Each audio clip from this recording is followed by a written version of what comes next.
we must stand up and understand the battle we're in. Speak to that.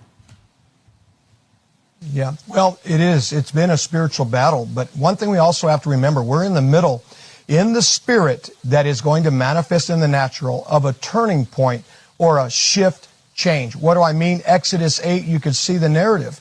When it looked like the magicians who operated with the satanic could emulate and do everything that God was doing through Moses and Aaron, until something shifted.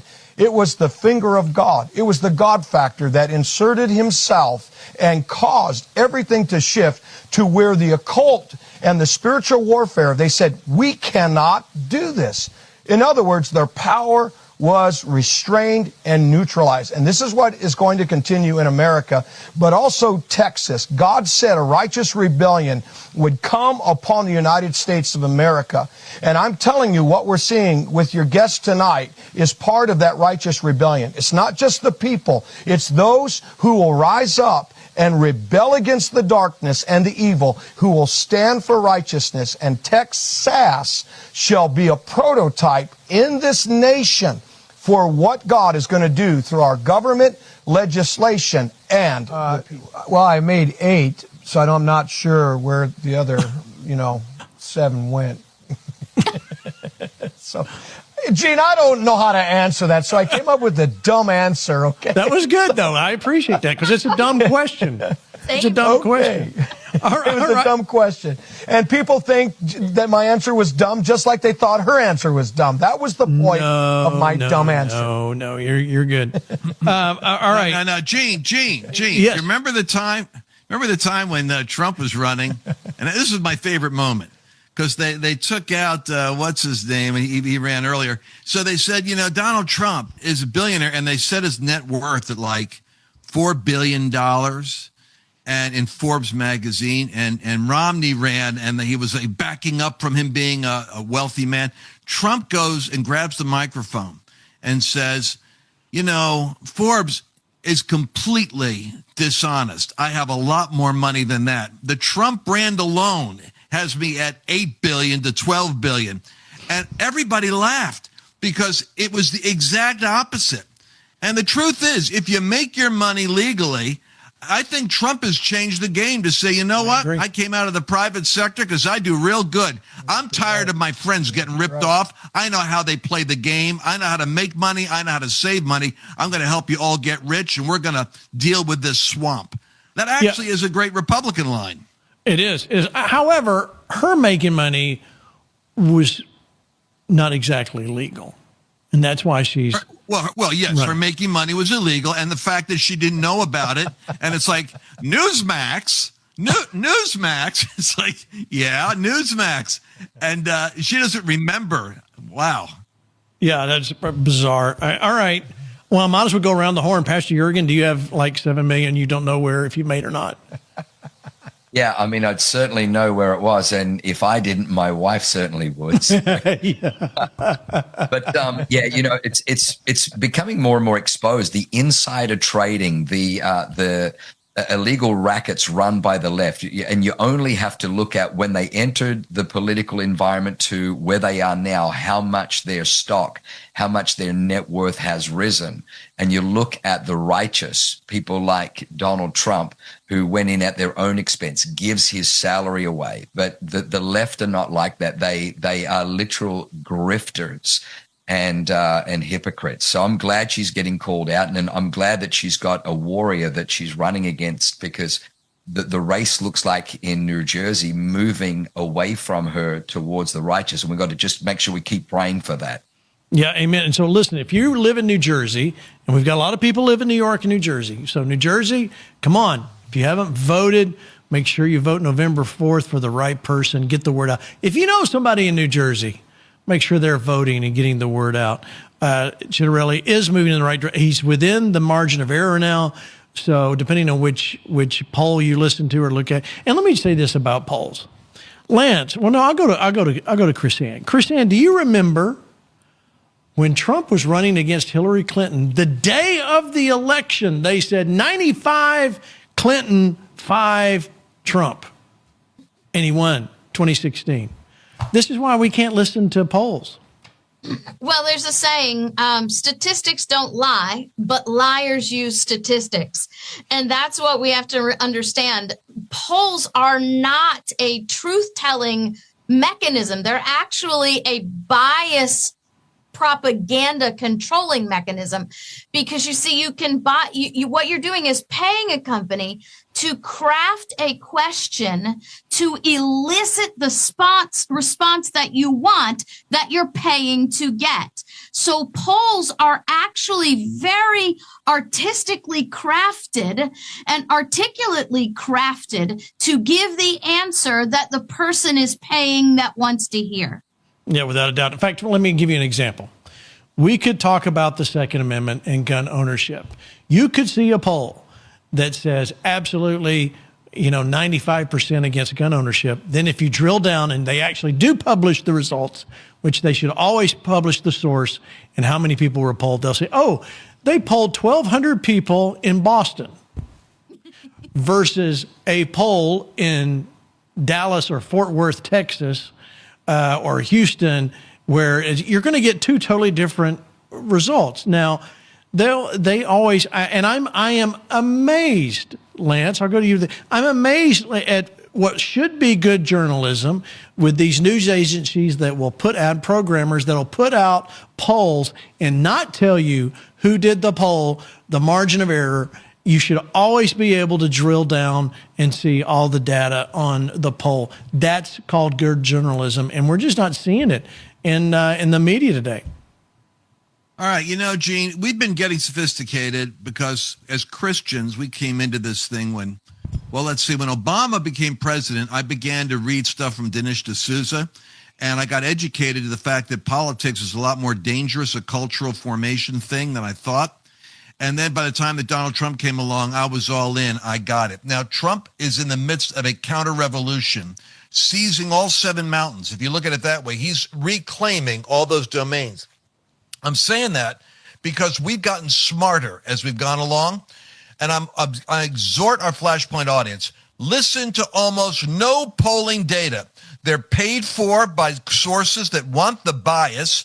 They're designed to manipulate public perception. That's right. And the difference there would be Rasmussen has a guy called the Honest Poller who's on a lot. A guy named Seth Ketchel. He's called Captain Ketchel. You can get him on Substack. These are the people who are honest. One of them I know personally, Seth, and they will tell you the raw facts. You need to avoid the rest of it because it's as bad as the New York Times. Yeah, without doubt. But it's a good point. We need to call Captain Seth and have him back on here to give us an idea of what's going on. Let's go to Virginia. Eric Doherty posts this. Breaking: the Virginia Attorney General's race has officially flipped in favor of the Republicans. Watch. No, it's just a tweet. Don't watch. Read along with me. It was exposed. Jay Jones wants conservatives and their children dead. Jason Miyares is up 2.4 points over Democrat Jay Jones. 6-point lead flipped. Winsome still trails Abigail Spanberger. Republicans must turn out. I think the AG has the best shot at going red. All right, so this is an opportunity here where we can either sit back on our laurels and go, hey, we got this thing wrapped up. We got the AG race because of Jay Jones wanting to do horrific things to his opponent's kids. Or we can keep pushing the pedal forward. And Pastor Hank, I'll let you talk about this. We must not back down in what we're doing. No, I think where we're at in our country is when Moses had to go to the people in Numbers 32, and he said, why do you sit here while the rest of us are going to war? And then he said, why do you discourage the hearts of the people? So I know people today, Gene, sadly, since Trump has been in office, you talk to them, and they somehow think that everything is just going to kind of fix itself. Well, no, they're choosing to sit it out. If there's ever a time to engage in battle, it is now. We cannot let up, not 1 inch. And here's what I feel. I feel like we're in a window.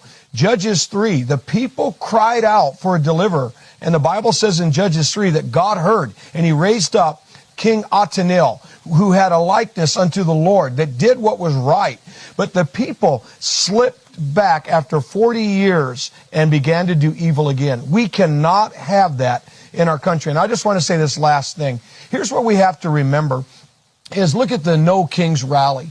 And they talk about the great numbers that showed up. Really? Compared to the number of people in America, it is a small percentage. And that is the same thing that really is happening in our country. Most Americans do not believe in the liberal lunacy way. That's why we have to get out, be a voice, and let it reflect with our votes. Without a doubt. Let me show you this. Pastor Jurgen, let you see Winsome Sears post. We've lowered taxes, spent responsibly, and kept government living within its means. Now Virginia's leading the nation with record revenues and 10,000 new jobs in 2 months. So you look at the little graph in the bottom right-hand corner. September revenues up 9.8%, year-to-date revenues 7.9%. This is a statistic. This is not a poll, but it shows you what happens when the right people are in the right places. Pastor Jurgen. Yeah, Proverbs 29 verse 2 says that when the righteous are in authority, the people rejoice. When the wicked rule, the people groan. And, you know, what we see over and over again is that the left traffics in anarchy, in chaos to get their way and then blame and smear. And they love psyops. Like even when we're talking about, you know, the No Kings crowds that turned out, well, if the crowds were so big, why did they have to Photoshop? And then why did they have to draw from footage from 2017 in Boston? Because the crowds didn't turn up. They know momentum's not on their side. Why do they use these polls or quote these polls? Because it's a psychological warfare. They know that there is a margin of 5 to 12% of people who are undecided. And nobody likes to back a losing horse, or nobody likes to board a sinking ship. So they bring these things out as warfare. And unfortunately, the righteous, the right, have sat back and allowed the left to dominate. They feed it all to the false prophets, the fake news media who run with it. And that's how they've been able to stay in power. But thank God Trump is our Elijah, because he's calling out fake news. He's calling out false prophets, and he's demanding truth and integrity in our elections. Yeah, without a doubt. All right, Chrisanne, look at this clip. This is Speaker Johnson talking about the Democrat Party. Get you to comment. Watch. They are ending what has always been known as the Democrat Party in America. After a months-long pressure campaign from the far left, House Minority Leader Hakeem Jeffries finally relented. He gave in, and he gave his endorsement to the socialist running to be mayor of New York City. The House Democrats have chosen a side. They were forced to by that far left that they're so terrified of, and they've shown the world what they really believe. There is no longer a place for centrists and moderates in their party. The candidate that they have endorsed, Mamdani, is somebody who we've talked about a lot from this podium. He's sympathized with Hamas and openly embraced anti-Semitic language. He has called to, quote, seize the means of production because he is a Marxist. He's called to abolish our borders, to abolish and end immigration enforcement, to defund the police, and to legalize prostitution, among a long list of hits that I could share with you. Zoran Mamdani is expected to take the helm of one of the most important cities in the world and the largest city in America. And he now has the full blessing of the Democrat leader in the House of Representatives. It is shocking. And that leader and all the other Democrats are going to co-own the consequences of what they do to America's largest city. All right, Chrisanne, your thoughts. Well, we've been heading this way for a while in the Democrat Party. We've seen the far left optics, the ideological shift, and it's left the leadership in the Democratic Party with a conundrum. The interesting thing is, what I think we're seeing is the retaliation of the American people against what has been driven down their throat by all of the alphabet letter media outlets who want Americans to believe that this far leftist ideology is the majority, is the future of America. The reality is the future of America is in constitutionalism. It's in liberty. It's in godly principles. And the American population is beginning to really understand that. We see revivals across America like we've never seen before. We see revivals in the young people, in the colleges, in the very bastions of these liberal propaganda enclaves. And what this really is are the American people getting tired of being told who they need to be, what they should be, and what the media wants us to be. And we're standing up and saying, whoa, wait a minute. We're American. This is not who we are. This is not how we started. This is not who we want to be. And we are going to be the America we were founded to be. We're going to stick with godly principles, and we're not going to accept the narrative anymore. Yeah, he was great. I love it. Yeah, we need to not accept the narrative. You know, Lance, remember 2016, we talked about that 11% that's in the middle. It used to be that's every presidential election, we talked about the ultra right, the ultra left. You're not going to swing them. You want that 11% that's in the middle that doesn't know which way to vote. But we don't have that 11% anymore. They're either crazy left or hard right. And so we've got an issue coming up with exactly what we're saying. And New York is a great, Mamdani is a great example of exactly this, where you've got not just left, what he's taken with Hakeem Jeffries, the whole Democrat Party is saying, we want someone that stands for Islam to take over the largest city in America. You know, I'm going to make a statement that's kind of wild, but I'm beginning to believe this more and more because I look at the data the pollsters are giving us. You know, Trump is on the 80-20, 70-30 margin. He's picking all the issues, including Americans don't want Marxism. They all want to participate. They don't want the government to tell them how much they can make. The Americans do want secure borders, et cetera. So that leads me to a conclusion. These pockets of blue, Gene, where we look at it and we think we got 11%. Tom Fenton just did a great message there on X, and he's got, you know, a couple of other, he was on War Room yesterday. He has stopped 5 million fake votes that are on the rolls from illegals. We got like 20 million illegals. Do you know how many of them actually are able to vote? He believes there's another 10 million of people that are illegal that can actually vote in the United States.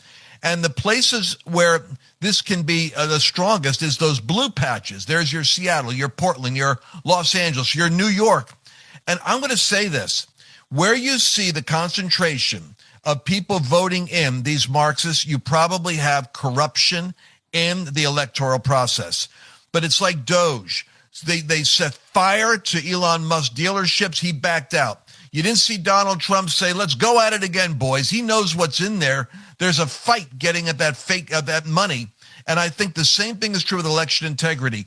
Nobody, Pam Bondi, Cash, no one's taking the fight to where the fake votes are. And that has me more concerned now than it used to, because I don't think America's voting in the crazies. I think the corrupt party's putting themselves in office.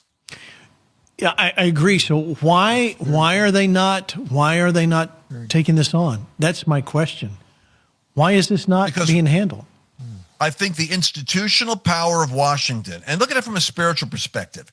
You know, you can be really bold when you're sitting there talking in your church, and then you get around another environment, and you feel a little smaller, and you don't know if you fit in, and everybody looks at you like you really don't belong there, and you start, unless you have a real anointing, you start to conform to the pressure, like Paul said. Oh, sure. But you start to conform. What happens up there in D.C., thank God for Donald Trump, because he cracks the whip with these guys. He says, go after him, go after him, go after him, and they go after him. But if Trump doesn't say deal with it, then what they do is they go for low-hanging fruit. And you're seeing a criminal cartel or a child sex trafficking ring, and you're going, hey, what happened to Brennan and Clapper and Comey? What happened to Obama? What happened to all that? That stuff's kind of aging out because the environment is not conducive to taking on the big principalities. I'm so sad. Pastor Hank, your thoughts? Well, Lance I think he just absolutely nailed what's happening and explains the spiritual battle over our country. But I do want to say something to Lance's point that I think is something that every one of us needs to remember. You know, oftentimes you hear, and of course the fake news, you know, will push for it, and they make it sound like there's this mass majority and America is so divided. Well, if there is a division, it's because people are rising up, and it's 1 Kings 18:21. It's because there are two opinions. It's not that it's 50-50 in the United States of America, that you have 50% of your population that is this loony, twisted, wanting this kind of stuff for our children or for our present moment. I don't believe that. I believe it's caught between two opinions. The opinions are good versus evil, light versus darkness, sanity versus insanity. It's really that easy. And I really believe, to Lance's point, there has to be a prayer movement that begins to really hit these strongholds that are in Washington, D.C., but really over our country, so that people will not be bound with this deception that causes them sometimes to do very little or to feel fear to do something. And I believe that that is really the key if we're going to continue to see election integrity where it really needs to be in our country. Well, I think America right now is in, like with Joshua, when it was time to take the promised land, okay? Trump is our president. People are saying, hey, we're in the promised land. However, remember, there were two cities they had to fight against. Number one was Jericho with walls and shut-ins or shutdowns, correct, right? And the second one was AI. And it wasn't that AI, the city, was bad. It was God said, don't connect AI with the corrupt thing. And I think that's what God is getting ready to judge very harshly, is this that people are using with AI. But, Gene, I want to say this last thing before the close of the show. I think Kamala Harris ought to have a female ticket. Her and ACROC need to join together, president, vice president on the ticket, with Bernie Sanders, Secretary of Socialistic States of the United States of America. Okay? That's what I think. Okay. All right. I'll give you 30 seconds, Chris Ann. Try and remedy that one.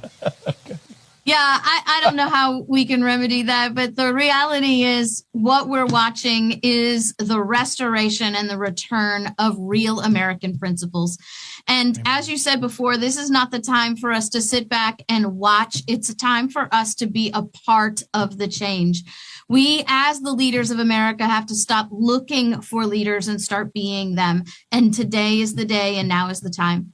All right, Lance, you got 15 seconds. Do it. Donald Trump, Gene, while we've been talking about these races, has been wrapping up trade deals for rare earth minerals all throughout the Asia-Pacific Rim. He's kind of on his way to China, showing them all the deals he's doing in their backyard, all part of him